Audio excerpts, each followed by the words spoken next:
I duck down a footpath and cross the small bridge into the field. It's a cool but clear day, and the budding colours of spring are emerging as if full of questions. My muddied walking boots squelch as I take the well-worn path round the field to the stream, where I'll pause for a bit, as I often do, absorbing the fragile sights and sounds. This is where I'm at my most creative, full of hope, where I can breathe and watch and think, where jumbled thoughts align. In my childhood, my passion was recognised by people around me as a love of animals. My chosen career in wildlife conservation has over the years been considered admirable and the right thing to do, but more commonly as misguided or a distraction. What I dedicate myself to has been deemed by society to be not as important as so many other day-to-day concerns and needs, topics of conversation on charitable causes. 7th class. I am nervous. How was I going to deliver the bad news and stay inside the teacher's standards? How could I handle this now that we know that what I learned back in the 1980s might happen in the future has actually come to fruition? We're going to learn something today about something very important. It's about how our use of energy resources is causing climate change. Josh puts his head on the desk. Head up, Josh. I say, we're going to listen and then we're going to do some activities. But I can't, he says. I leave him resting while I get on with the starter to find out what the students already know, what they think. In a quiet moment, I whisper to him, "Are you okay? Do you think you can lift your head up and get started?" He's clearly distressed. His neurotype sometimes means that school is difficult. I don't know what might have happened in the hours before this lesson. He lets out a wail. "I hate it, and I hate it, and I hate it," he shouts louder now. His benchmates are looking over. "I thought it was supposed to be getting better, and it's not. We are always learning about climate change. Nothing ever changes. Nothing gets better. What are we going to do?" I have nothing for him. I know that feeling. The anguish, the grief, the helplessness. Josh feels the climate crisis like we should all feel the climate crisis. Raw, honest, terrifying. "I'm sorry," I say. "You're right, and I'm worried too. But nothing I say can ever be enough." A little bit of context for this as I jump into my my section. I've sat on two amazing buses full of people. One of who you'll hear from later on, and my chapter was very much an ode to those amazing human beings, the efforts that they made, and some of the challenges we faced. So, people bring a range of emotions when faced with XR members. Quite commonly, these feelings include fear and anger. In one location, we were approached by several people taking the position of climate deniers and saying things like, "How can areas have more snow if the world is heating up?" The words I learned from the climate scientists, absolutely amazing climate scientists within XR and across the world as well. At the start of my journey with XR rang in my ears when I said, "Imagine a hot cup of coffee. Look above it, you'll see steam, condensing,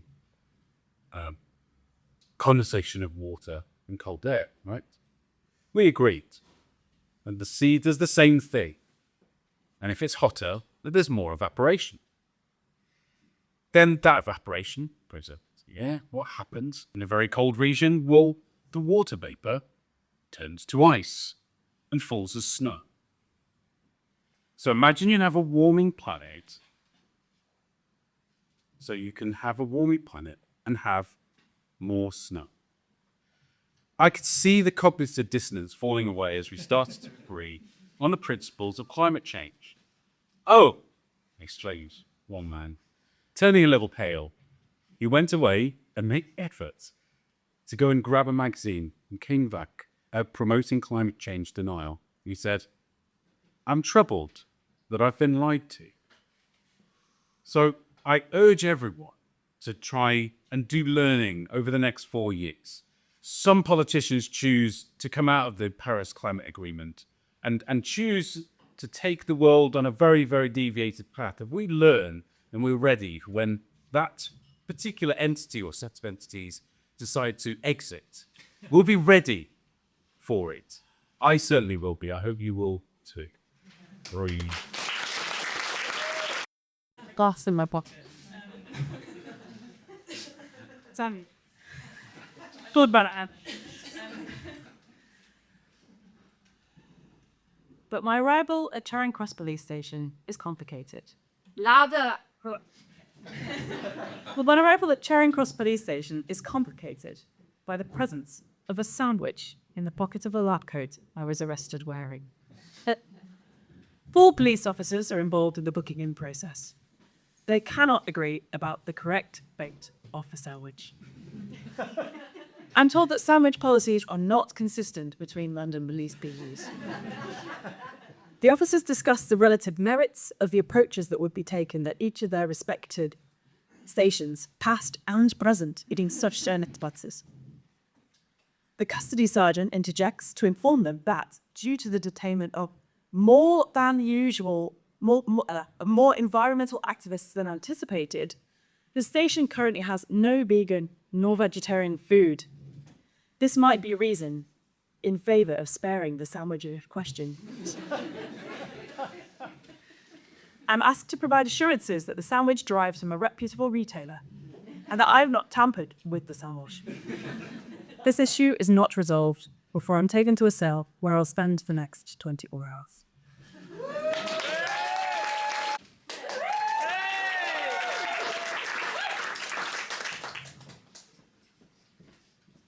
I find myself in the back of a prison van, a cramped white plastic cubicle with a small square window to the outside world that is scrolling past.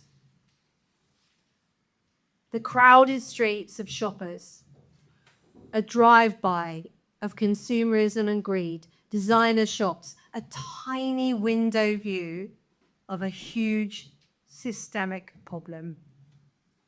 A long queue of people waiting to buy fast food from a burger chain. My heart is heavy, but my mind is clear. I make an enraged, yet composed decision to stop eating.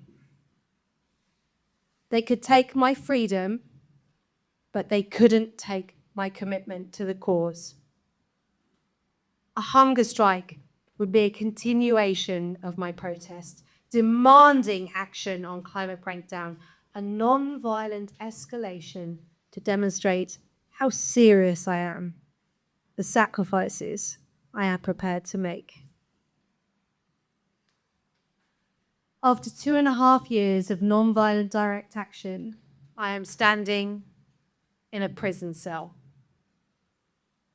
Bright white courtyard lights burn through the cell windows, creating sharp shadows of bars on the wall next to my bed. It's 2 a.m. and completely silent. I wake several times during the first night, each time a stark realization of where I am, like a nightmare you don't leave on waking. I peer through the window, hoping I'd be able to see the sunrise. There are 5 narrow sections of scratched glass between 4 thickly painted blue metal bars. As it gets light, I become desperate to see or hear birds. A buzzard calls. I can't see it, but I cry for the first time.